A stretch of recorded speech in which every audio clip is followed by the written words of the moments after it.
O Senhor esteja convosco. Ele está no meio de nós. Proclamação do Evangelho de Jesus Cristo segundo Lucas. Glória a vós, Senhor. Naquele tempo, Jesus desceu a Cafarnaum, cidade da Galileia, e aí ensinava aos sábados. As pessoas ficavam admiradas com o seu ensinamento, porque Jesus falava com autoridade. Na sinagoga havia um homem possuído pelo espírito de um demônio impuro, que gritou em alta voz: O que queres de nós, Jesus Nazareno? Viestes para nos destruir? Eu sei quem és tu. Tu és o Santo de Deus. Jesus o ameaçou dizendo: Cala-te e sai dele. Então o demônio lançou o homem no chão, saiu dele e não lhe fez mal nenhum. O espanto se apossou de todos, e eles comentavam entre si: Que palavra é essa? Ele manda nos espíritos impuros com autoridade e poder, e eles saem. E a fama de Jesus se espalhava em todos os lugares da redondeza. Palavra da salvação. Glória a vós, Senhor.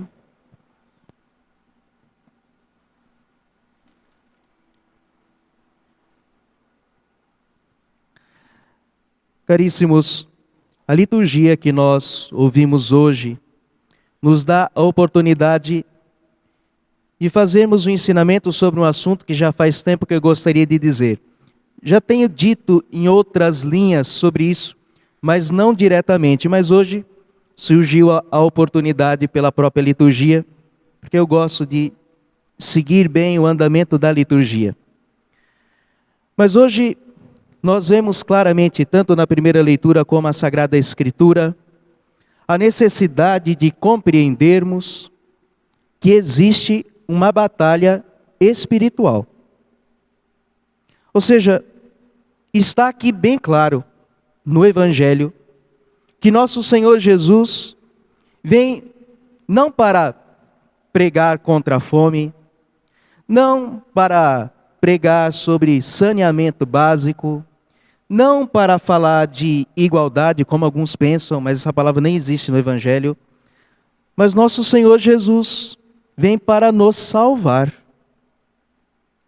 E para nos salvar, nosso Senhor vem enfrentar uma estrutura que não é apenas visível. Nosso Senhor vem enfrentar a origem do mal. Nosso Senhor vem enfrentar a raiz do pecado. Nosso Senhor Jesus vem para lutar contra alguém. E quando Jesus chega, esse alguém não gosta não. O que nós estamos ouvindo no Evangelho é uma coisa inusitada. É porque a gente escuta Evangelho, mas como a gente não lê os Evangelhos, e a gente então não tem as coisas claras na cabeça, a gente não está percebendo o que está acontecendo aqui. A doutrina sobre os demônios não é uma doutrina do Antigo Testamento. Se vocês forem folhear o Antigo Testamento, vocês vão ver o demônio aparecendo assim, em imagens, em forma de cobra, indiretamente. Mas o Antigo Testamento não faz menção direta aos demônios, a não ser quando no livro de Tobias vai falar sobre o demônio Asmodeu. Mas do contrário, tudo o que nós sabemos e o que nós conhecemos, de fato, da doutrina sobre os demônios, é a doutrina do Novo Testamento. É o Novo Testamento que deixa claro quem é aquela serpente. É o Novo Testamento que deixa claro toda a tentação que houve e quem foi que enganou os nossos primeiros pais. É a luz do Novo Testamento.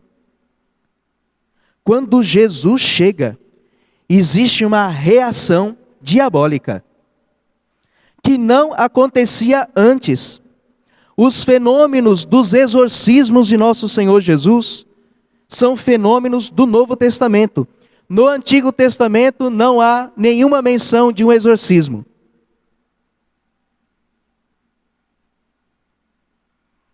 Agora, quando Jesus chega, tem. Porque ele veio para arrancar este veneno. Aqui está narrado no Evangelho de São Lucas a expulsão do demônio na sinagoga de Cafarnaum, que é no Evangelho de São Marcos o primeiro sinal de Jesus.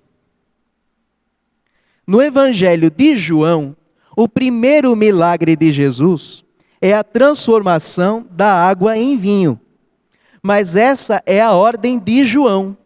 Mas o primeiro milagre de Jesus, na ordem de Marcos, é a expulsão do demônio. E quando Jesus começa a pregar na sinagoga de Cafarnaum, que é o mesmo fato que está sendo narrado aqui pelo Evangelho de São Lucas, a reação é a mesma. Os demônios reagem. Os demônios não suportam, porque Jesus prega com autoridade. Jesus tem uma autoridade que até agora não tinha aparecido. Jesus tem uma autoridade que agora não era conhecida nem pelos demônios, nem pelos homens e nem pelos demônios. Enquanto Jesus prega, enquanto Jesus está ensinando na sinagoga, acontece uma reação. E o demônio então diz, com toda clareza: o que queres de nós, Jesus de Nazareno? Viestes para nos destruir? Eu sei quem tu és. O pessoal não está entendendo. O pessoal está brincando com você. Eles não estão percebendo que já chegou o tempo. Mas eu já entendi. Viestes para nos destruir. E então, meus irmãos, a partir deste momento, nós estamos neste campo de batalha. Batalha essa, como eu já disse, que é espiritual. E se nós nos enganarmos, simplesmente pela nossa consciência, pela nossa racionalidade, se a gente querer ser demasiadamente racionalista, nós nunca perceberemos o que está de fato acontecendo. Existem coisas neste mundo que estão para além das nossas explicações humanas. Isso está descrito na primeira leitura que nós ouvimos, na carta de São Paulo aos Coríntios. Desses dons também falamos, não com palavras ensinadas pela sabedoria humana, mas com a sabedoria aprendida do Espírito. Assim, ajuntamos uma linguagem espiritual às realidades espirituais. O corpo psíquico, o que fica no nível das suas capacidades naturais, não aceita o que é do Espírito de Deus. Por isso, lhe parece uma insensatez. Parece ser uma insensatez dizer que existe outras forças no mundo que agem na história, além da própria história humana. Que existe uma outra vontade, além da vontade de Deus e além da nossa vontade. Que existe um outro intelecto, além do nosso intelecto e do intelecto divino.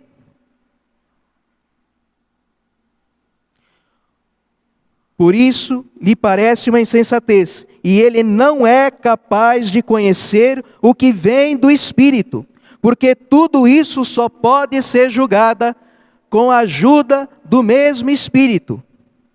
Ao contrário, o homem espiritual, enriquecido com o dom do Espírito, julga tudo. Julga tudo. Pois bem, nós precisamos compreender que as coisas deste mundo não se explicam só por elas. Existe gente má nesse mundo, mas a maldade do ser humano não é capaz de produzir tudo que é produzido neste mundo por si só. Não é possível. Não é possível que ocorra tudo o que acontece só por causa do desvio humano. Existe algo a mais. Existem outras forças.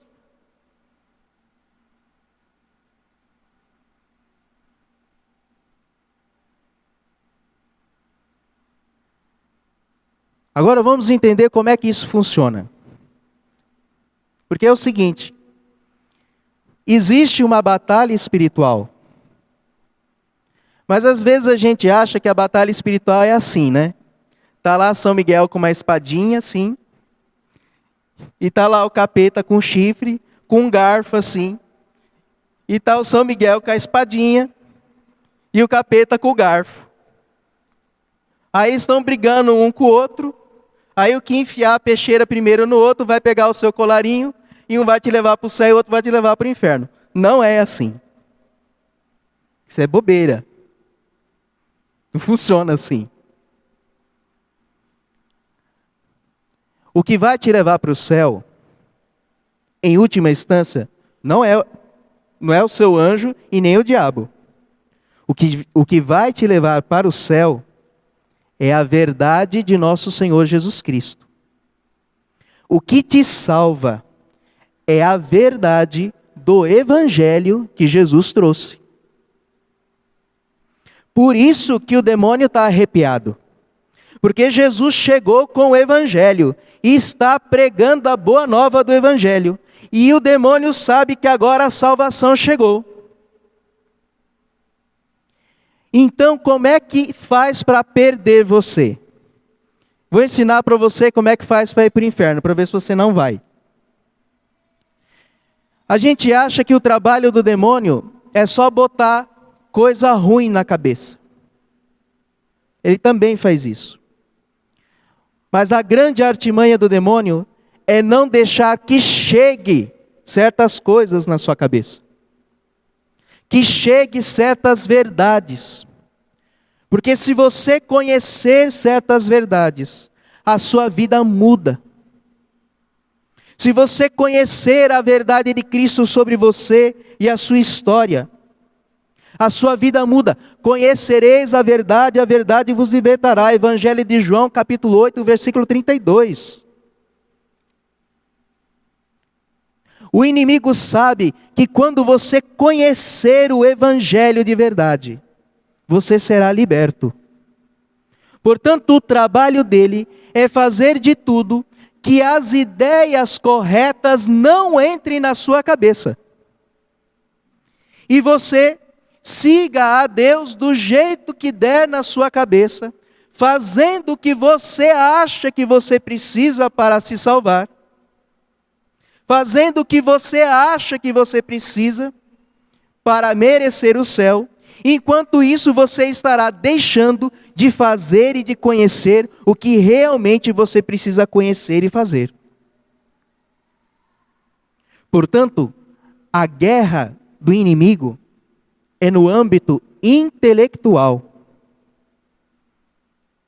Não tem espadinha lá no céu. Os demônios estão lutando pela sua consciência. Vocês não perceberam ainda quantos tipos de ideologias estão entrando dentro da nossa casa todos os dias? Dizendo que aquilo que a gente sabe que sempre foi pecado, agora não é mais pecado. E que inclusive agora o que é certo está virando errado. A tal ponto que hoje nós não podemos dizer verdades óbvias da natureza que a gente é processado.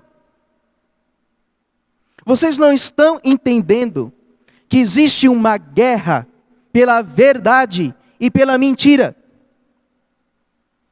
Que estão te convencendo de verdades ou de mentiras que podem mudar a sua vida e colocar a sua salvação eterna em risco. É esta a batalha, meus irmãos. O inimigo quer impedir de você de conhecer a verdade. Por isso a primeira arma nossa contra o demônio, sim, é reza, tá? Mas a primeira arma se chama estudo. Quem diria? Mas é isso. Quer vencer o demônio? Você precisa estudar. Você precisa conhecer a verdade. Você precisa conhecer o Evangelho de Jesus. Porque, deixa eu dizer para você, o diabo conhece a Bíblia mais que você. Lembra quando o demônio tentou Jesus? Como é que foi a conversa dele? Ó, pula daqui, ó, está escrito. Pula daqui porque está escrito no Salmo 90. Os anjos vão te apoiar. Ele não é bobo, não. Está escrito aqui na Bíblia. O demônio sabe usar até da Sagrada Escritura para nos tirar da verdade.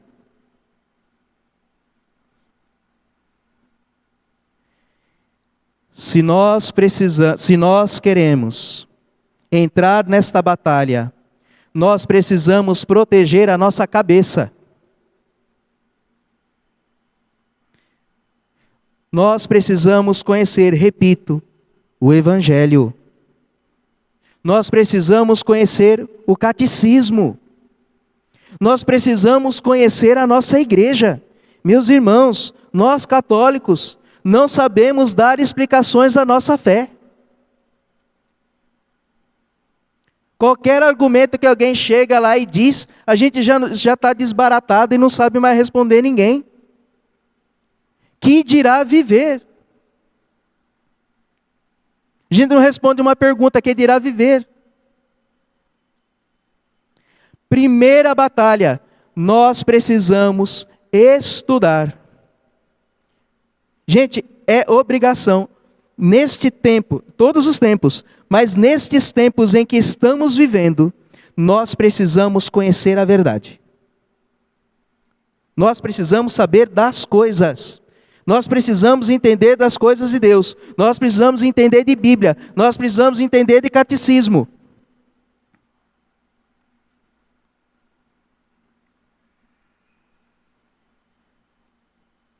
Precisamos.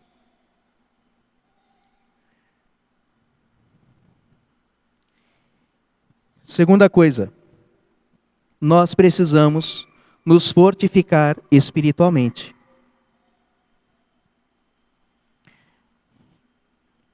Você tem canseira. Você precisa dormir. Você precisa descansar. Mas o inimigo não precisa de nada disso. Enquanto você para, enquanto você cansa, enquanto você faz um bom propósito e depois desanima, enquanto você começa uma novena e depois já para no meio e já larga para lá, enquanto você faz um bom propósito de mudar de vida e depois desanima, enquanto você diz eu vou confessar e não confessa nunca, enquanto você diz eu vou mudar e não mudo nunca, o inimigo está ali determinado 24 horas, sem parar, constante. Não para. Não para. Não pergunta se você está doente, não pergunta se você está passando por provações, não pergunta se você está desanimado, não pergunta se você está com o psicológico enfraquecido. Ele vai entrar. Ele vai bater. Ele vai judiar. Ele não veio para brincar. Nosso Senhor Jesus diz, o assaltante vem para matar, roubar e destruir. Ele não veio para brincar. Vem com força.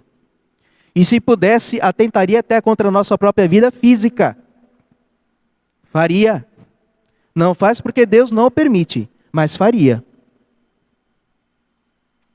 Por isso nós precisamos estar fortificados na oração. Por que essa reza que eu faço no final? De bens e água, de bens e sal. Eu estou tentando ensinar para você que você precisa lutar espiritualmente. Você precisa saber usar desses objetos com devoção, com autoridade. Não é também só chegar em casa e lá joga água benta e agora Deus faz. Não. É necessário usar com fé, com autoridade, como alguém que está em campo de batalha. Pedir a Deus com devoção e dizer: Senhor, afasta da minha vida todo o mal, afasta da minha casa todo o mal, afasta toda a tentação, toda embuste, toda cilada, todo engano, todo pecado. Porque é pelo pecado que ele entra. Não adianta jogar água exorcizada em casa e continuar vivendo no pecado. A porta fica aberta. Não resolve. Ele nos domina pelo pecado. Se eu não faço o que Jesus quer, não adianta pedir para Jesus me libertar. Aí Jesus vai lá, limpa a casa, aí eu abro a porta, boto um tapete e falo: entra, Satanás. Jesus disse isso no Evangelho de Mateus, quando um espírito maligno é expulso. Ele sai pelos lugares desertos procurando um abrigo. Não encontrando, ele pensa: vou voltar para a minha antiga casa. E ao chegar, encontra a casa toda arrumada. Então ele traz outros 7 demônios e a pessoa fica numa situação pior do que estava antes. Fecha a porta, não deixa ele entrar, se agarra no Senhor, vida de oração, confissão, comunhão, missa, batalha, meus irmãos. Não é uma vez só, não. Tem que lutar. E eu tenho que dizer essas coisas para vocês. O dia que eu for embora daqui, eu quero deixar um ensinamento contundente. Quero ensinar-lhes a ser cristãos batalhadores, católico, que reza, que pede, que ama, que faz caridade também. Mas nós precisamos entrar no campo de batalha. Não podemos perder, não. Não podemos perder, porque Cristo já venceu. E nós precisamos estar com Ele.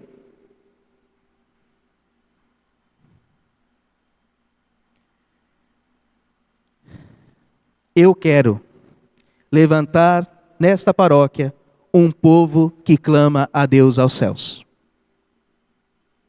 Eu quero levantar neste lugar um povo que leva a sério a sua salvação. Aproveite. Deus está conosco. Ele nos ajudará. Nos dará a sua graça. Porque Ele veio para vencer. E se nós sermos fiéis, estudando, rezando, pedindo, batalhando, o Senhor nos dará grandes vitórias. Será difícil, mas nós veremos grandes vitórias na nossa vida. Portanto, confiemos. Acho que hoje já falei demais. Mas vejam, usemos com amor e com devoção aquilo que nós abençoamos, aquilo que nós exorcizamos, mas sabendo, sobretudo, que nós precisamos conhecer e amar a verdade. Então, o demônio não terá mais poder sobre nós. Conhecereis a verdade, e a verdade vos libertará. E isso nos basta. Louvado seja nosso Senhor Jesus Cristo.